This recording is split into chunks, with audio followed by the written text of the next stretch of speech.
para panitia adik dari Himpunan Mahasiswa Kearsipan Indonesia yang saya hormati, Bapak Ibu para peserta webinar pada siang hari ini, kemudian juga tadi narasumber pertama Bapak Dita dari Polinema ya Mas ya, kalau nggak salah. Iya Pak. Oke. Oke, mohon maaf ini saya tidak pakai virtual background karena belakang saya karena kelas ada buat. Jadi kalau saya pasang virtual background itu malah nggak karuan nanti akan ada gambar-gambar yang pecah. Jadi maaf sekali lagi, dan kebetulan ini saya nggak dapat ruang nih, hanya dapat ruang kecil. Kemudian di sini sudah ada beberapa teman-teman saya sedang belajar. Mudah-mudahan nanti apa yang saya sampaikan bisa kondusif dan bermanfaat bagi kita semuanya. Bahkan untuk adik-adik mahasiswa dan untuk teman-teman aktivis, Bapak Ibu semuanya, barangkali ada kebijakan di sini. Barangkali untuk siang ini saya tidak akan menyampaikan tentang teknis atau juga tentang regulasi atau peraturan perundang-undangan, tapi saya ingin menyampaikan jadwal atensi arti dan SKKAD dalam tinjauan kontekstual dan tinjauan konseptual biasanya. Jadi saya tidak akan membicarakan peraturan perundang-undangan. Kalau Bapak Ibu ingin melihat itu, silahkan nanti ketik saja di Google ya, JRA UGM misalnya, itu akan Anda temukan. JRA Polinema itu akan Anda temukan. JRA Andri, JRA Kemdikbud, itu ada semuanya. SKKAD UNI, SKKAD UI, itu akan semuanya ada Anda temukan di sana. Dengan catatan mereka telah membuat dan menguploadnya. Tapi saya kira ini semuanya diupload karena memang regulasi semacam ini memang harusnya proses umum. Jadi memang informasi yang harus terbuka untuk publik. Nah, untuk itu, untuk kesempatan ini saya ingin menyampaikan sedikit kajian konseptual bagaimana sebenarnya konsep tentang JRA dan SKKAD ini. Kalau dilihat dari tinjauan beberapa aplikasi dan implementasinya di negara-negara Eropa dan juga di Asia atau di Afrika bahkan ya. Nanti akan saya sampaikan sedikit, tapi saya rangkum jadi satu, saya tidak disebutkan negara-negaranya. Oke, saya izin share screen ya.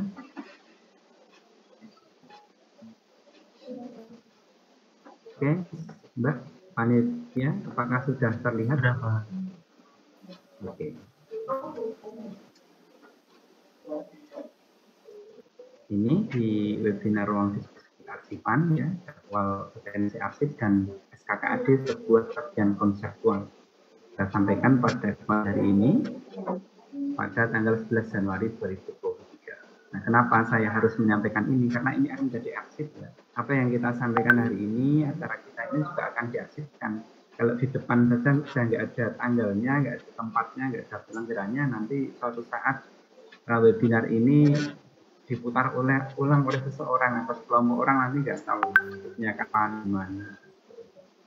Oke, kita lanjutkan ya. Saya tadi sudah disampaikan oleh moderator, ada teleponnya ya, nanti materinya silakan di-share ke Bapak Ibu peserta ya. Kemudian ada email, silakan kalau mau menghubungi saya. Oke, kita harus mengerti dulu yang pertama. Ada konsep namanya record, ada konsep namanya archive, yang di dalam bahasa Indonesia sama-sama disebut sebagai arsip. Kemudian kalau kita tinjau literatur bahwa records itu bisa kita artikan sebagai arsip dinamis, sedangkan archive itu adalah arsip statis. Jadi lebih ideal ketika kita, kalau memang itu arsip dinamis ya kita sebut arsip dinamis. Kalau arsip statis bisa kita sebut arsip statis atau arsip saja. Nah, ini kita harus konsisten dengan ini karena nanti akan terjadi perbedaan ketika Anda transliterasi dari bahasa Indonesia ke bahasa Inggris misalnya kita menggunakan arsip dinamis, kemudian kita gunakan mesin translator, misalnya Google Translate, itu akan hasilnya menjadi dynamic archive, padahal dia adalah record. Di dalam istilah bahasa Inggris dan di dalam kajian kearsipan tidak ada dynamic archive itu, ada adalah record dan archive, dua itu. Nah, yang sebelah kiri record itu adalah arsip dinamis kalau di tempat kita. Kalau archive yang sebelah kanan itu adalah arsip statis. Nah, kenapa dua-duanya pakai S ya? Kenapa records itu pakai S dan kenapa archives itu pakai S belakang? Bapak Ibu boleh open mic ya, boleh langsung menjawab apa yang saya tanyakan. Apa maksudnya ketika records itu pakai S di belakangnya dan archives pakai S di belakangnya? Ada yang bisa jawab, Bapak Ibu? Yang bisa menyampaikan pendapatnya? Oke, ini ya, records dan archives yang ada S-nya. Itu kalau di dalam konteks Anglo-Saxon itu adalah menunjukkan kata benda. Record dan archive itu ya dokumennya itu. Kalau record dan archive tanpa S itu bisa berubah menjadi kata kerja. Record itu mencatat atau merekam. Kalau record pakai S itu rekaman atau catatan. Archive S itu adalah mengarsipkan atau menyimpan arsip. Kalau archives-nya itu dokumen semacam itu. Lalu records itu apa? Itu adalah dokumen atau material lainnya yang berhubungan dengan kegiatan administrasi perusahaan atau organisasi. Kemudian dia digunakan pada umumnya untuk kegiatan reguler sehari-hari. Kemudian itu yang kotak nomor 3 ya. Typically kept for a certain time. Record ini hanya disimpan sementara. Arsip dinamis ini hanya disimpan secara sementara. Setelah itu bisa dimusnahkan atau diarsipkan. Bapak Ibu coba lihat kayak merah archive record kok tidak itu kalau dibahasakan Indonesia kan jadi arsip yang diarsipkan. Kalau kita maknai lebih jauh itu adalah arsip dinamis yang diarsipkan. Jadi record menjadi archive. Kalau kita pakai bahasa Indonesia itu menjadi arsip dinamis yang diarsip statiskan atau arsip dinamis yang statis nantinya. Kemudian tujuan daripada record itu adalah untuk memberikan bukti aktivitas, kemudian keputusan, dan transaksi, dan juga untuk support organisasi. Ya. Lalu kita lihat yang archive. Archive adalah koleksi of historical record. Coba kita lihat yang sebelah kanan ada merah bahwa archive adalah historical record. Kalau yang merah di sebelah kiri ada archive, kalau yang sebelah kanan ada record. Jadi bisa membedakan ya konsepnya. Jadi archive adalah koleksi dari record yang nilai historical record and other material dan material lainnya that have been selected for permanent preservation. Jadi archive atau arsip statis itu adalah arsip yang disimpan secara permanen karena dia mempunyai nilai historis. Can include things like old document, dapat terdiri dari dokumen-dokumen lama, kemudian fotografi, kemudian teman suara dan lain-lain ya. And other type of it dengan media-media lainnya.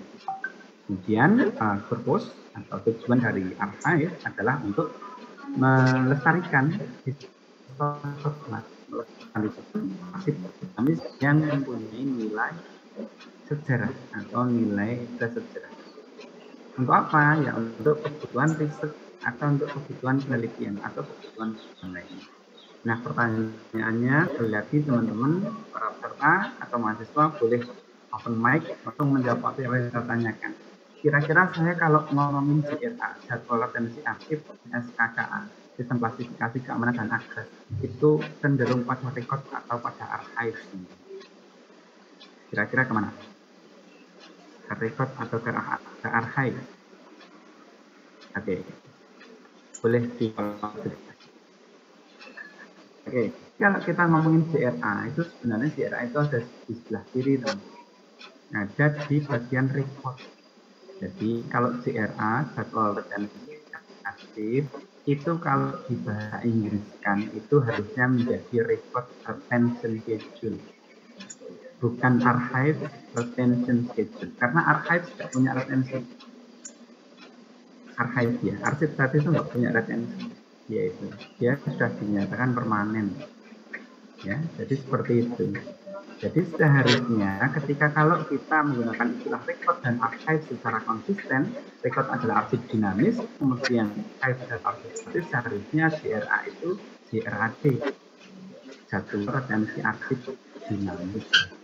Nah ini untuk konsisten saja. Salah satu kritik saya terhadap peraturan perundangan kita, boleh ya, kritik boleh ya, mengkritik makan. Jadi nanti di peraturan yang baru akan ada revisi caranya. Oke, kita lanjutkan. Lalu record retention schedule atau CRA itu, katakan tadi CRAD ya, jadwal retensi arsip dinamis, adalah sebuah kebijakan institusi. Kebijakan siapa? Kalau kita di UGM ya berarti UGM membuat kebijakan tentang CRA ini. Kemudian siapa namanya? Misalnya Pak Edi dan PD. CRA IPB adalah kebijakan yang dibuat oleh PD. Semacam itu. Yang isinya apa? Ini adalah slide record. Daftar tentang macam-macam arsip. Jadi ini adalah sebuah kebijakan institusi yang berisi daftar dari macam-macam arsip dinamis. Untuk apa? Yaitu untuk menentukan seberapa arsip itu harus disimpan atau sebagai guideline atau sebagai petunjuk untuk pemusnahan, penyusutan, pemindahan, penyerahan semuanya untuk disposal guideline. Nah, kesimpulannya adalah CRA itu kita gunakan untuk menentukan berapa lama arsip akan disimpan, dan kemudian arsip itu setelah disimpan, arsip dinamis itu akan disimpan menjadi arsip statis atau justru akan dimusnahkan. Oke, kita ya. Kita lanjut. Kenapa CRA ini penting? Kenapa? Yang pertama adalah institution legal authority to retain and post record. Kenapa CRA itu penting? Karena akan jadi otoritas legal, otoritas yang resmi dari institusi untuk menyimpan atau membuang, memusnahkan arsipnya, arsip dinamis. Ketika sebuah institusi ingin menyimpan terus arsipnya atau ingin memusnahkan atau ingin menghancurkan arsipnya, maka dia CRA ini menjadi legal authority, menjadi payung hukumnya. Kalau kita mengatakan menjadi pelindung bagi organisasi untuk bisa memusnahkan atau untuk menyimpannya. Dan yang kedua adalah good faith and ensuring sound record management program, untuk memastikan terjadinya manajemen program arsip atau manajemen arsip atau pengelolaan arsip yang baik, upaya yang baik ya dalam rangka penyelenggaraan kearsipan. Kalau tidak ada CRA, nanti coba kita lihat seperti apa ya. Oke. Bagaimana risikonya kalau kita tidak punya CRA? Nah, tapi penting sekarang risikonya apa kalau tidak punya CRA? Kalau kita tidak punya CRA, maka risikonya adalah no policy, tidak punya kebijakan untuk arsip ini akan disimpan atau arsipnya akan dibuang atau dimusnahkan atau dibakar atau dirajang. Nggak ngerti kita semua. Kalau tidak ada kebijakannya, tidak ada peraturannya yang mengatur itu.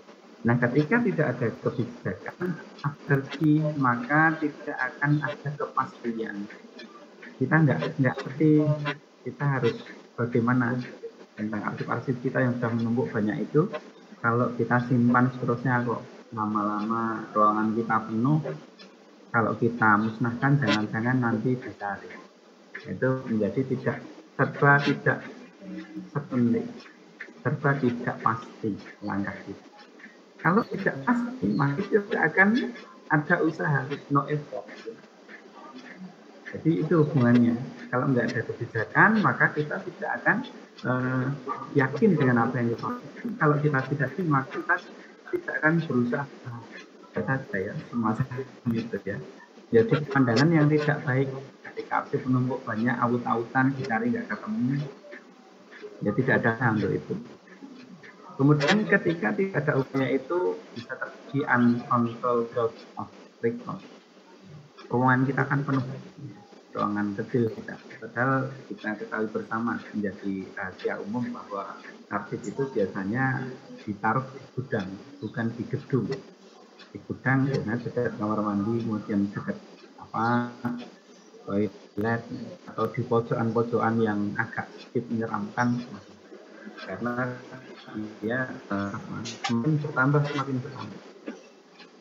Atau ketika sebaliknya, ketika kita ternyata sudah semakin membengkak, semakin banyak aktifnya, lalu kita justru kehilangan karena sudah numpuk banyak, kita jual aja, kita pertimbangkan jadi apa gitu, buat makan itu apa 3 atau apa kita jual misalnya. Jadi bisa terjadi pembengkakan atau ledakan volume record atau aktif penyamak. Lalu bisa juga kita kehilangan kontrol, kehilangan itu. Wah, terlanjur dibakar, terlanjur dirajang, terlanjur dikilokan, dan semacamnya. Nah, kemudian nanti kalau sudah semacam ini, yang paling membahayakan adalah dampak hukumnya. Kalau kita menghilangkan arsip secara sengaja, atau kita tidak menyimpan dengan baik, atau kita membahayakan kondisi fisiknya, kondisi informasinya, itu nanti hubungannya dengan pidana, ya. Di peraturan perundang-undangan sudah dijelaskan. Oke, inilah kenapa ada risiko-risiko ketika kita tidak menggunakan arsip, ya, tidak menggunakan satelit infrared dinamis. Nah, kemudian yang kita pelajari selama ini adalah tentang penyebutan arsip berbasis kertas, jadi DA, DRAD yang kita ketahui bersama itu masih pada penyusutan arsip berbasis kertas. Nah, lalu bagaimana dengan arsip elektronik? Nah, untuk membuat arsip elektronik ini, membuat penyusutannya terhadap rekod elektronik itu ada banyak cara, ya. Nah, itu nanti hubungannya dengan DRAD atau record retention schedule itu, apakah dia akan dimusnahkan atau dia ditransfer ke repository. Yang pertama caranya adalah dengan yaitu dengan memusnahkan atau menghancurkan pada media penyimpanan arsip itu, seperti hard drive, USB drive, CD, macam-macam, ya. Kemudian destruksi fisik ini, penghancuran fisik ini, itu bisa dilakukan dengan shredding, crushing, dan incinerating the media. Coba teman-teman nanti cari, ya, apakah itu shredding, apakah itu crushing, apakah itu incinerate the media. Silahkan cari definisinya, ya teman-teman. Ini saya memberikan PR pada para mahasiswa karena yang menilai ini adalah komunitas dia tambah pengetahuan, tambah pintar, ya. Kemudian yang kedua, setelah penghancuran fisik, ada juga metode namanya degaussing.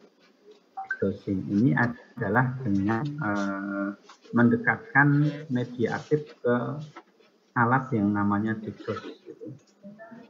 Agar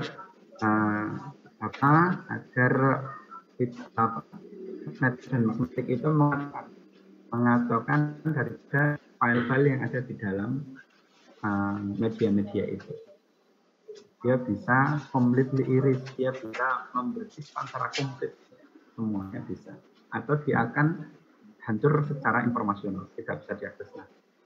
Dan yang ketiga adalah secure wiping, dengan proses menimpa satu file dan file berikutnya, sehingga dia secara ekstrim sulit untuk direcover, secara ekstrim sulit untuk dipulihkan datanya karena dia dirusak semacam itu. Kemudian ada enkripsi. encryption, yaitu dengan memasang kunci-kunci. Nah, kunci-kunci ini bisa dipasang di dalam file maupun folder ya. Filenya bisa dikunci secara simetris maupun secara asimetris.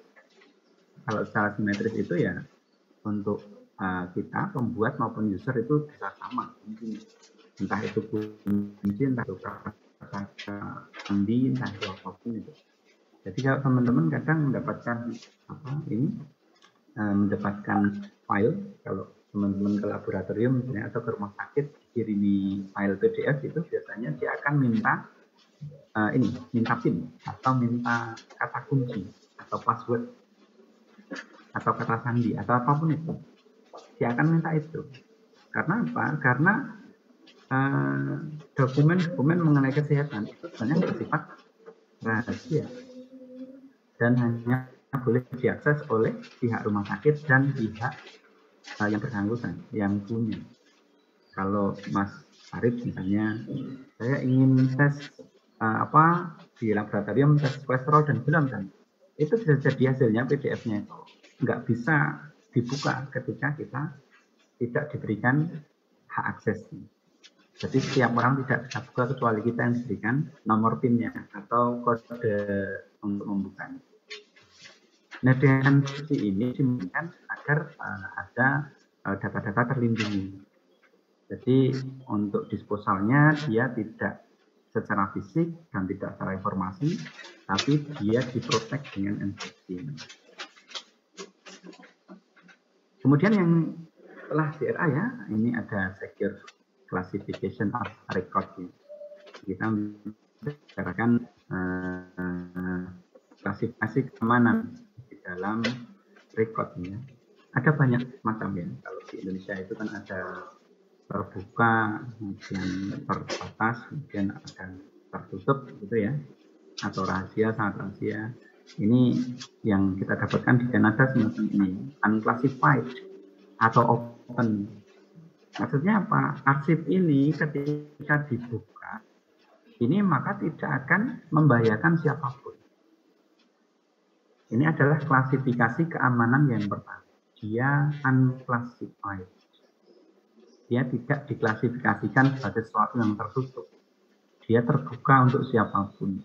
Nah, ini informasi publik. Harusnya porsi yang terbuka ini adalah porsi yang terbesar di dalam sebuah negara.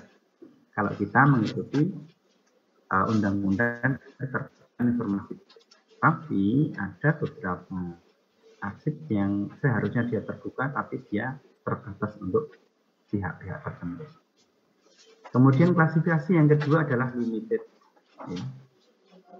Dia itu kalau dibuka untuk umum, dia bisa mengganggu fungsi dari institusi atau mengganggu tugas dan fungsi sebuah negara. Ini limited, terbatas. Kalau di tempat kita terbatas. Kemudian klasifikasi yang ketiga secret, rahasia. Dia berpotensi ketika dibuka, arsip itu dibuka, maka dia berpotensi akan membahayakan kedaulatan negara. Juga bukan kedaulatan, administrasi negara. Kemudian sumber daya nasional. Kemudian membahayakan secretnya. Kemudian top secret ada membahayakan kedaulatan.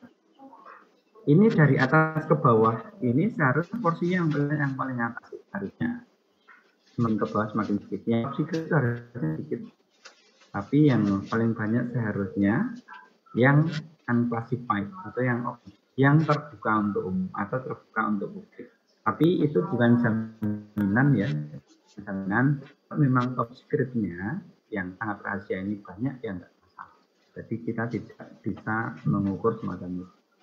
Kita hanya bisa menteorikan bahwa kalau rangka keterbukaan informasi di dunia ya, itu maka seharusnya yang paling atas yang paling banyak.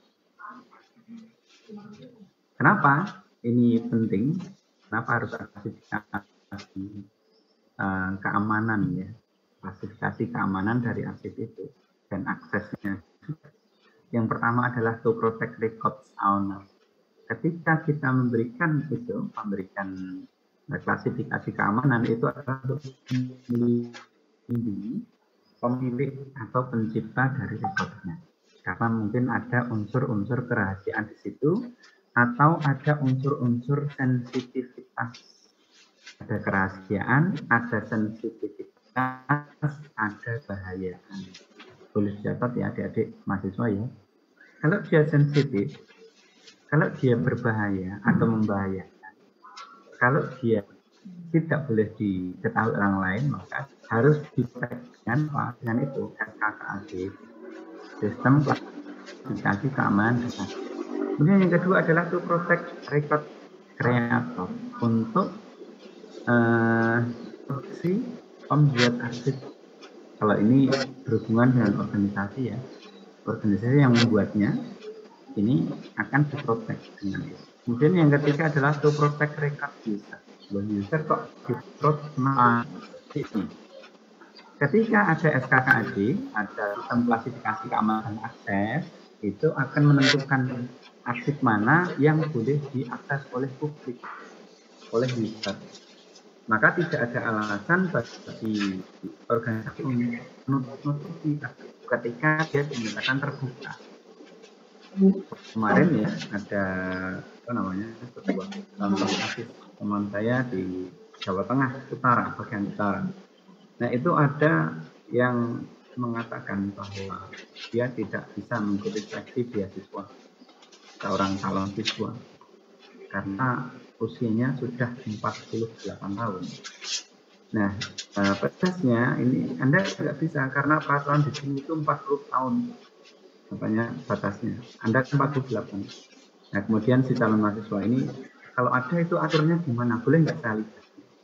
Nah, ternyata nggak boleh dilihat sama pedasnya. Nah, ini menjadi suatu hal yang kemudian dia mempelajari SKKAD. Padahal dia bukan orang aktif, dia adalah seorang guru. Tapi dia mendengar kata SKKAD-nya itu ternyata untuk regulasi semacam itu harusnya terbuka untuk umum. Kemudian dia membawa aturan itu, kemudian ternyata petugasnya salah lihat, bukan batasnya 40 tahun, tapi 50 tahun. Artinya dia usia 48 itu masih bisa untuk memperoleh beasiswa. Nah, coba kalau dia percaya saja dengan apa yang dikatakan oleh petugasnya. Jadi ini yang namanya adalah berbasis data sebenarnya. Dia untuk proteksi terhadap user tidak bisa dipermainkan oleh petugas-petugas yang tidak bertanggung jawab atau petugas-petugas yang lalai atau tidak tahu atau lupa. Ya, ini adalah untuk jadi SKKAD ini penting untuk paling tidak untuk dijaga untuk pemiliknya, untuk pembuatnya, atau untuk penggunanya. Tiga-tiganya akan diberikan proteksi. Oke, ini yang terakhir ya, Bapak Ibu. Contoh ya, contohnya di tempat kita ini ambil dari peraturan sekolah ANRI ya. Nah, kita mengklasifikasikannya ada 4. Ada biasa atau terbuka, ada terbatas, ada rahasia, ada sangat rahasia. Nah, kalau arsip yang biasa, terbatas, sangat rahasia dan rahasia, itu bagi penentu kebijakan boleh melihat semuanya. Sedangkan pelaksana kebijakannya hanya boleh membuka yang biasa atau terbuka. Maksudnya begini, misalnya saya adalah seorang direktur rumah sakit, menentukan kebijakan bahwa pasien ini boleh dirawat dengan alat ini. Nah, itu saya sebagai direktur rumah sakit menentukan kebijakan, maka saya boleh membuka semuanya, baik dia biasa, terbatas, rahasia maupun rahasia. Sedangkan pelaksana kebijakan saya, misalnya saya mempunyai staf, gitu. Stafnya dia tugas menjaga ruangan rekam medis. Ruangan rekam medis dijaga oleh seseorang. Kemudian dia mengambilkan, dia mengembalikan. Dia pelaksana kebijakan. Maka untuk arsip-arsip yang bersifat terbatas, rahasia, dan sangat rahasia, sebenarnya dia tidak boleh mengaksesnya. Tidak boleh mengakses meskipun dia pegang. Dia bisa mengambil, dia bisa membuka, tapi itu melanggar ketentuan. Kemudian kolom berikutnya, pengawas internal atau eksternal itu boleh melihat semuanya. Ya, baik yang biasa, terbatas, rahasia, maupun sangat rahasia. Dia dalam rangka pengawasan berdasarkan hukum ya. Jadi bukan orang yang selalu mengawasi, tapi dia adalah secara institusional memang resmi sebagai pengawas internal. Kemudian publik ini hanya sama seperti pelaksana kegiatan. Dia hanya bisa mengakses arsip-arsip yang biasa terbuka. Sementara yang terbatas, rahasia dan sangat rahasia, maka dia tidak diperkenankan untuk mengaksesnya. Kemudian penegak hukum ini juga bisa mengakses semuanya, meskipun dia biasa, terbatas, rahasia, atau sangat rahasia sekalipun, dia diperkenankan untuk mengakses itu. Nah, untuk lebih detailnya buat adik-adik mahasiswa nanti silakan buka ya SKKAD dari manapun seperti apa. Jadi misalnya